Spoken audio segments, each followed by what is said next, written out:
रामकृष्ण हरी.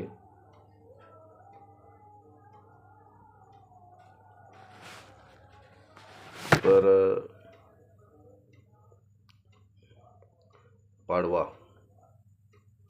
पाडवा हा सण म्हणजेच सर्व सणांचा राजा म्हणायला काही हरकत नाही. आणि या सणामध्ये नव चैतन्य घेऊन येणारा म्हणजे पाडवा. जीवनामध्ये नवी घडणमोड करण्याचा म्हणजे सण पाडवा. आणि या सणामध्ये एक सुवर्णयोग असा असतो की जीवनामध्ये नवचैतन्य घडवण्यासाठी, प्रगती करण्यासाठी 3.5 मुहूर्तापैकी एक मुहूर्त असं शास्त्राने ठरलेलं आहे. आणि दुसरी गोष्ट म्हणजे भगवंताने दिलेला हा प्रसाद आहे. याच काळामध्ये सर्वांचं धनधान्याने घरं भरली असतात आणि पुढचं आयुष्य सुखमय जाण्यासाठी सर्व काही धनधान्याने कोठाडे भरले असतात. तो दिलेला प्रभूंचा प्रसाद आहे आणि त्याची आठवण म्हणून त्याला भगवान परमात्माने जी काय प्रसाद दिलेला आहे तो प्रसाद माझ्या जीवनामध्ये प्रसादच राहो आणि त्या प्रसादातून होणारी माझ्या जीवनाची उन्नती आहे. सतत तुझ्या सानिध्यात राहून ही घडव, हीच मागणं म्हणजे पाडवा.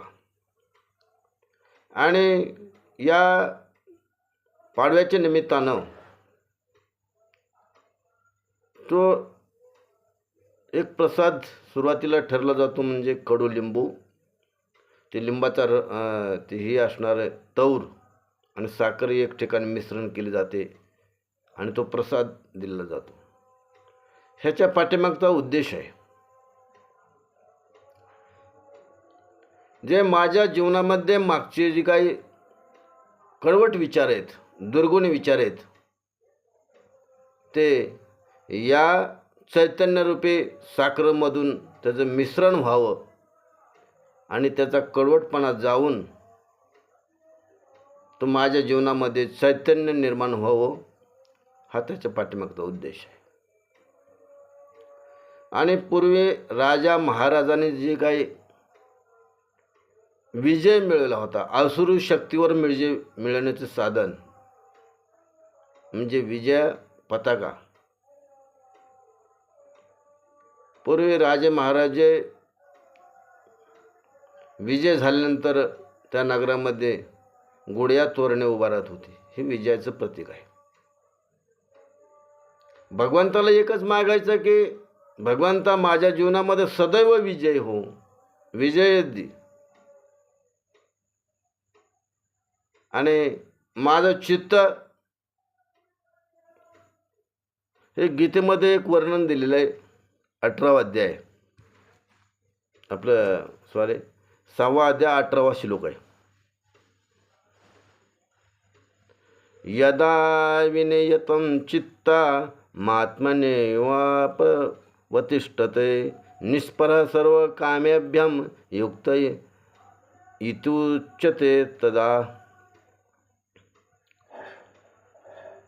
तर या श्लोकामध्ये भगवान परमात्मा सांगतात की अर्जुन ऐक, की पूर्ण चित्त असणारं ज्याचं भगवंताच्या नामामध्ये ओवलेलं आहे आणि अशा व्यक्तीला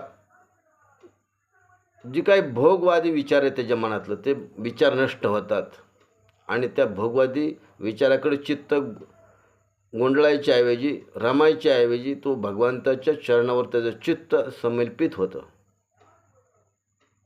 आणि तो भगवंतमय बनतो, अशी त्याची अवस्था होते. भगवंतमय झाल्यानंतर तर चित्त इकडं वाऱ्यावर होऊ शकत नाही. चित्त स्थिर असतं. ज्या न्यायाप्रमाणे एक दिवा आहे, त्याचा जो प्रकाश आहे, ते दिवा आणि प्रकाश एकच ठिकाणी स्थिर राहतात. दिव्याला सोडून प्रकाश जाऊ शकत नाही. ज्या ठिकाणी दिवा आहे त्या ठिकाणीच प्रकाश एक स्थिर असतो. त्या क्षणाप्रमाणे त्याचं चित्त असणारं स्थिर राहतं भगवंत चरणाजवळ. तर ते चित्त तसं स्थिर होण्यासाठी आपल्या भगवंताकडे मागणं मागायचे. भगवंता तू दिलेला प्रसाद आहे, ते प्रसाद रूपातच आम्ही तुला आठवण करून तू प्रकाश सेवन करीत जाऊ. आणि माझं चित्त तुझ्या चरणावर समर्पित होऊ, ही तुझ्या चरणी मागणं एक आहे. माझं काया वाचा ही जी आहेत बाह्यांगे इंद्रिये तुझ्या स्वरूपाकडं समन्वित हो, हीच मागण्याची प्रतीक्षा म्हणजे पाडवा. आणि समाज विरकाटलेला आहे. माणसाच्या अंगामध्ये असुर शक्तीचा प्रभाव जास्त आहे. त्याप्रमाणे त्याची बुद्धी खेचली जाते. असुर शक्तीनं तो मार्ग विनाशाकडे वाटचाल करतोय. आणि ज्याचं चित्त स्थिर आहे ते असुर शक्तीचा विचार आहे संपुष्टात येऊन त्याचं नवचैतन्य प्रज्वलित होतं. आणि नवचैतन्य प्रज्वलित झाल्यामुळं सात्विक विचार त्याच्या शरीरामध्ये त्याच्या अंतःकरणामध्ये प्रवेश करतात. आणि सात्विक विचार आल्यामुळं ऐक्य भावना त्याची भगवंताच्या चरणावर लागावं, आपलं आयुष्य भगवंताच्या कार्यामध्ये समर्पित व्हावं असं त्याची ऐक्य भावना होते. आणि ते भावना प्रगट करण्याचा योग म्हणजे पाडवा, आनंद योग म्हणतात त्याला. त्यांच्या मनामध्ये एकच भावना असते, आपल्या जीवनामध्ये नवचैतन्य प्राप्त झालेलं आहे, आनंद योग आहे. तसं प्रपंचाचं सुद्धा आपण सर्वजण आज पाडव्याच्या निमित्तानं की नवीन काहीतरी आखणी आखलेली असते, त्या निमित्तानं आपले ते आखणी आखत असताना आणि आपलं ते सर्व काही यशस्वी ठरवो, त्या मुहूर्तानेच आपण नवीन व्यवसायाला चालू करत आहोत. आणि जेणेकरून हा व्यवसाय सुरळीत पद्धतीचा पार पडला पाहिजे. आणि त्यातून मिळणारा जो फायदा आहे म्हणजे पैसा, ही सुरळीत पद्धतीने यावं, हीच ह्याच्या पाठीमागचा उद्देश आहे. दोन्ही तत्व एकच बसतात. आणि प्रपंचामध्येही आनंदाचा योग मिळण्यासाठी गुढीपाडवा आणि परमार्थामध्ये सुद्धा आपल्या अंगातले जो आसुरी विचार आहेत ते आसुरी विचार बंधनकारक करण्यासाठी, ते थांबवण्यासाठी, नवचैतन्य मागण्यासाठी म्हणजेच पाडवा. रामकृष्ण हरी.